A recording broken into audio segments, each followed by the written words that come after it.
Kuasa hukum dan sejumlah pihak mempertanyakan bukti yang digunakan penyidik Kejagung untuk menetapkan mantan Jampitsus Febri Ardiansyah sebagai tersangka di kasus TPPU. Apakah bukti yang dimiliki penyidik tim 9 Kejagung cukup kuat untuk menjerat Febri atau justru membuatnya bebas dalam tuntutan dan dakwaan di persidangan nanti? Kita bahas dengan sejumlah narasumber. Ada Ketua Komisi Kejaksaan Pujiono Suwadi yang sudah bergabung bersama kami melalui Zoom. Dan nanti juga akan bergabung bersama kami Guru Besar Universitas Bayangkara Hermawan Sulistyo, Prof. Kiki. Selamat petang semuanya. Selamat sore, selamat petang, Mbak Cindy, Oke, Prof. Vicky. saya ke Prof. Kiki dulu ya. Prof. Kiki, sebelum kita masuk ke pokok bahasan perkaranya, tapi juga yang jadi sorotan sekarang adalah soal kematian Sutrimo, pria yang disebut sebagai pegawai ex-Jampitsus. Kalau menurut Anda sebenarnya apa yang dicurigai polisi sampai olah TKP 2 kali, Prof? Nah, gini, ini polisi goblok aja tahu bahwa indikasinya apa mati nggak wajar gitu loh, mati nggak wajar. Kenapa? Ya semua jejaknya tuh kan ada komunikasi. Dia ribut sama orang dalam rumah, ya. Nah, terus aneh ini penjaga, tetapi dia punya akses kan, di situ ada 500 000 000 uang cash dan yang lain-lain. Nah, tidak mungkin dia tidak tahu. Pertanyaannya adalah wajar saja ada kecurigaan kan bahwa ini dibunuh. Kalau dibunuh, polisi harus bisa membuktikan secara forensik siapa yang membunuh, lalu motifnya apa gitu. Berarti Prof. Kiki sebenarnya nggak sulit membongkar ini? Sangat mudah, sangat mudah. Yang sulit itu kan banyak yang nutup-nutupi. Kenapa? Nanti dirusaklah barang buktinya, nanti ini saksi-saksi kuncinya nanti disoto gitu kan. Prof. Kiki, tapi kalau menurut Anda kenapa sampai sekarang polisi masih belum memberi keterangan yang jelas sebenarnya? Ya biasa kerja polisi kan ngumpulin dulu, publik nggak sabar, publik minta cepat, polisi ngumpulin dulu nih barang bukti supaya nggak diserang seperti sekarang ini gitu ya. Hasil mengumpulkan ini menurut Anda sudah cukup untuk menjawab spekulasi publik? Kalau untuk kasusnya ex-Jampitsus ya sudah sebetulnya yang saya heran bahkan mantan alumni, ini alumni KPK aja ngomongnya kayak begitu. Pantas saja dulu KPK nggak pernah bisa menyeret tersangka. Karena apa? Ini mantan pejabatnya loh, Febri Diansyah ini. Nah, sikapnya kok belain koruptor kayak gitu. Saya pengen denger dia bilang, udah dihukum mati aja gitu. Nah, pasti efeknya ada. Ini malah, kurang inilah, kurang itu. Itu bullshit semua itu. Nah kalau gitu kita juga mau masuk ke pokok bahasan kita pada sore hari ini. Pak Puji, sebenarnya kalau soal keabsahan status ini kan terus dipertanyakan mulai dari waktu dipegang Polri, dibilang belum pernah diperiksa sebagai saksi, sekarang katanya alat buktinya belum kuat, belum bisa dibuktikan, sampai predikat crime-nya juga dianggap belum jelas sama pengacara. Kalau dari pengawasannya Komjak sebenarnya sudah sesuai prosedur belum semua yang dilakukan oleh Kejagung? Kalau aspek formilnya saya pikir sudah terpenuhi ya. Jadi beliau sudah dipanggil sebagai saksi, terus kemudian ditetapkan sebagai tersangka. Mengenai alat bukti kan alat bukti yang diserahkan oleh kepolisian itu sebagai alat bukti awal, dan saya yakin juga teman-teman di penyidik tim 9 ini, dugaan saya ya, itu juga punya alat bukti yang lain yang bisa kemudian juga memperkuat dugaan dari teman-teman penyidik sehingga kemudian menetapkan sebagai tersangka, itu dugaan saya. Sehingga ya ini proses berlanjut, perkara kemudian ada yang kontra dengan apa yang ditetapkan oleh kejaksaan, ya itu wajar saja. Dan sekarang kan yang kita dorong adalah satu adalah ya persepsi publik, harapan publik itu kan obat dan vitamin ya, yang membuat kerja tim 9 harus kemudian objektif juga transparan, sehingga harus menurut saya penting sekarang tahapan-tahapan itu ya bukan dilaporkan tapi disampaikan kepada publik meskipun tidak detail, tidak rinci. Detail rincinya ya nanti untuk pembuktian di persidangan, karena yang paling penting adalah tugas penyidik ini nanti membuktikan bahwa apa yang didakwakan kepada terdakwa nanti itu terbukti di pengadilan gitu. Yang disangkakan sekarang itu terbukti di pengadilan. Tugasnya di situ.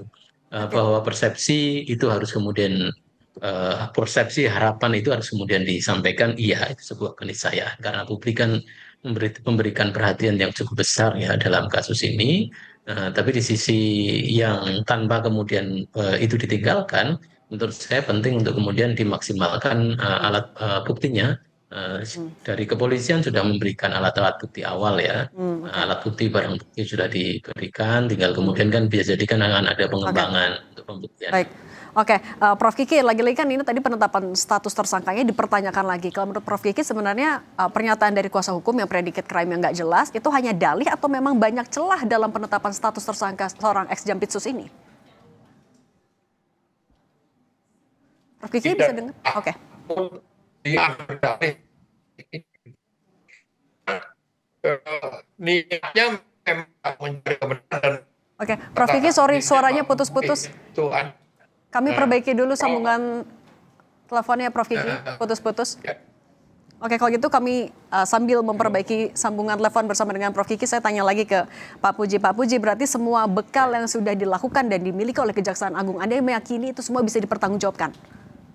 Ya, terlepas di sisi lain bahwa tersangka punya hak ya untuk juga kemudian mendeniat apa yang kemudian disangkakan. Nanti kan tinggal kemudian kan pembuktian ini kan sekarang kalau secara konvensional kan memang harus kemudian di persidangan ya. Dan itu secara formil memang begitu. Jadi baik itu nanti kejaksaan ini yang kita dorong nanti untuk bukan hanya sekedar dengan alat bukti yang ada, tetapi juga kita berharap juga bisa memaksimalkan alat buktinya. Di sisi lain tentu nanti Pak Febri juga akan memberikan pengkalan terhadap pembuktian-pembuktian yang dilakukan oleh teman-teman penyidik. Nah inilah nantinya, makanya yang dibutuhkan sekarang tentu adalah memperkuat alat bukti itu, memperbanyak alat bukti itu, sehingga kemudian yang dibuktikan itu benar. Di sisi lain tetap kemudian bahwa Pak Febri melalui pengacaranya itu punya hak juga untuk kemudian mendeniati, tinggal kemudian di apa namanya diadu saja nanti di pengadilan. Nah itu yang kemudian kita dorong sekali lagi kepada tim kejaksaan itu adalah untuk satu ya apa namanya objektivitas ini memperkuat dan memaksimalkan alat bukti, dan yang kedua terhadap transparansi proses itu ya kemudian setiap tahapan itu biar kemudian kepercayaan publik ini rise up kembali ya itu ya harus disampaikan meskipun tidak detail ya. Nah, Meskipun publik kan mengharapkannya kan detail apakah kemudian penetapan oke, tersangka ini sah, dijawab pengennya kan menjawabkannya secara detail. oke, Apakah alat bukti yang kemudian oke, dikumpulkan oleh penyidik ini sudah sah, itu pengennya kan detail, tapi kan ya. dalam beberapa hal tidak bisa demikian kan. Oke, ya terkait yang tadi sudah dimiliki semuanya oleh Kejaksaan Agung, saya mau nanya lagi ke Prof. Kiki. Prof. Kiki, tapi ketika status tersangkanya lagi dipertanyakan termasuk juga sama kuasa hukum, ini dalih aja atau ada celahnya, memang banyak celahnya menurut Anda? Tidak ada celah pun alasan kejaksaan dan alasan penasihat hukumnya pasti begitu juga gitu loh. Jadi supaya nggak begitu, gimana kalau kita impor aja jaksa dan hakim dari Cina sana? Berarti Impor maksudnya ke tim 9 sini, belum cukup sampai harus impor menurut Anda? iya impor aja supaya cepat 1 hari tembak mati gitu. Nah, kalau ditanya, itu kan orang asing. Kita pernah melakukan hal itu loh. Apa? SGS. Dulu ke Bea Cukai brengsek kayak begitu. Supaya penerimaan tambah, kita Prof. Kiki, kontrak. sorry, kita karena lagi live juga mungkin bahasanya bisa kita perhalus lagi, ditahan juga Prof. Kiki. Boleh dilanjutkan? Itu udah halus omongan saya kayak begitu. Oke, berarti tadi gimana? Kalau misalnya kan sekarang tapi ya yang ada ditangani oleh tim 9 dari Kejaksaan Agung. Berarti harus gimana untuk menjawab spekulasi termasuk juga bantahan dari kuasa hukum soal penetapan status tersangka? Itu setiap temuan dirilis supaya publik tahu, ikut menilai, ya, ikut menilai apakah prosedurnya benar atau tidak. Kalau tidak, kejaksaan akan sulit memulihkan citranya. Jadi kita butuh kejaksaan ya untuk penegakan hukum. Nah, tapi kalau publik tidak percaya, karena strategi untuk publikasinya seperti ini dan penasihat hukumnya sikapnya seperti itu gitu ya, eh, nggak akan selesai, kasus ini nggak akan selesai. Jadi supaya cepat aja itu harusnya dirilis, dipublikasikan temuan-temuan itu sehingga publik bisa menilai. Ini kan ada ribuan sarjana hukum bisa menilai kayak gitu. Nah, apa? Ada Komjak lebih efektif dikit lah gitu. Nah, Oke. ini ancamannya pada keutuhan bangsa ini masalahnya. Oke, Pak Puji, Silakan. tadi Komjak kan juga sebenarnya mendampingi ketika proses pemeriksaan. Nah, selama proses penyidikan itu sebenarnya Febri Adriansyah pernah mengungkap nggak soal nama-nama lain yang mungkin terlibat dalam kasus ini atau juga soal kepemilikan dari barang bukti itu?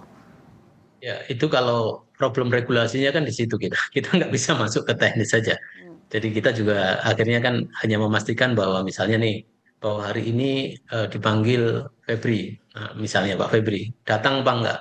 Apa upaya yang kemudian dilakukan oleh tim 9 untuk menghadirkan? Kalau kemudian dipanggil nggak datang, apa nggak ada upaya paksa? Dan itu kemudian kan yang kita sampaikan. Dan akhirnya kan panggilan kedua dia datang dan kemudian langsung ditahan. Tapi kalau kemudian materi-materi dari pertanyaan dan jawaban dari anu kan kita tidak bisa kemudian Nah, berkomentar. tapi Pak Puji kalau misalnya Bisa dibilang pengawasan dari Komjak masih belum optimal, tanggapan Anda gimana? ya. Ya satu memang regulasinya membatasi kita tidak bisa masuk teknis ya. Jadi kita tidak itu regulasi kita. Jadi orang tentu kita sendiri juga berharap kita bisa sampai mendorong sampai aspek teknis sebenarnya. Tapi bahwa regulasi kita tidak bisa masuk pada hal yang teknis. Teknis itu kewenangan dari penyidik. Justru ketika kemudian kita masuk ke teknis itu kita abuse ya. Kita abuse nanti. Jadi ya kita yang bisa kita lakukan sekarang adalah memastikan proses formil itu berjalan. Seperti misalnya nih, seandainya misalnya sebagai contoh, ini ada calon tersangka misalnya yang dipanggil sekali nggak datang. Nah, misalnya terus kemudian yang kedua apa upayanya? Ada upaya paksa nggak? Nah, kalau tidak ada upaya paksa, jaksanya kita Oke, kita tanyakan. Bahkan bisa kemudian kan kita periksa etik, ada konflik of interest apa enggak. Dan ternyata kan dalam proses ini panggilan kedua yang bersangkutan sudah datang sehingga proses ini tetap berjalan, gitu kan, proses oke. berjalan. Jadi kita akan melihat mana bottleneck misalnya dalam proses-proses ini. Sampaikan Prof. Vicky tadi bottlenecknya salah satunya adalah soal komunikasi publik. Hari ini tadi juga kita sampaikan kepada Pak Jaksa Agung dan juga Pak Jakwas, tolong dong setiap tahapan disampaikan ke teman-teman media. Oke. Misalnya hari ini saksi yang akan dipanggil siapa, hasil dari pemanggilan saksi ini apa? Oke. Secara teknis tidak perlu begitu, tapi Oke. tidak perlu rinci, tapi Oke, sampaikan berarti aja garis besarnya bahwa hari ini oke. pemanggilan saksi seperti ini. Nah, Oke, keterbukaan soal kalau update-nya itu yang meminta harus dilakukan. komisi kejaksaan masuk Hmm. secara teknis, kita berharap bisa begitu, tapi ternyata Oke. regulasi kita Oke. membatasi tidak bisa masuk ke situ. Oke, ada regulasi yang membatasi, tapi Prof. Kiki ini juga tanpa mendahului pernyataan dari polisi. Lagi-lagi kita juga masuk ketika kasus ini jadi semakin luas sorotannya ketika ya tadi ada karyawan yang diduga pernah bekerja dengan ex Jampitsus Febri Adriansyah. Ini kan yang meninggal dunia ini kan lagi-lagi jadi spekulasi. Sebenarnya untuk menjawab semuanya, pernyataan apa yang harus disampaikan oleh polisi? Atau apakah Kejagung juga harus memberikan pernyataan soal ini? Siapa nih? Prof. Kiki, yang Prof. Kiki. ditanya? Ya, eh, kalau investigasi masih berlangsung, itu tidak semua bisa dibuka di ruang publik. Misalnya, satu saksi menyebut si A, si B, masih dalam proses. Kenapa? Nanti kalau diumumkan oleh polisi, si A, si B bisa menyembunyikan barang bukti yang mereka punya, gitu kan? Atau menyembunyikan informasi yang dicari. Jadi memang ada informasi yang dibatasi. Tetapi prinsip dasar keterbukaan itu untuk mendapatkan respon publik yang positif bagi penegakan hukum dan bagi Oke. institusi penegakan hukum itu harus dilakukan. Gitu. Tapi dalam konteks ini Kejaksaan Agung kan jadi terbawa namanya, ada benang merah di situ ketika diduga kerja sebagai untuk ex Jampitsus. Kejagung juga perlu buka suara nggak atau menunggu polisi aja sebenarnya? Mana berani Kejagung buka suara sekarang ini. Ngomong nanti diganti, dipecat, diganti. Ini semua tiarap semua tiarap. Jadi orang yang tahu Kejaksaan Agung lah yang bunyi, misalnya seperti Komjak gitu kan, polisi buka aja, jangan takut nanti pertarungan kayak gini. Selama fokusnya tetap di Jampitsus di Febri ini. Kenapa? Sekarang ini ada upaya untuk menarik ke kiri ke kanan, melebarkan isu-isu yang tidak ada kaitannya dengan Febri gitu.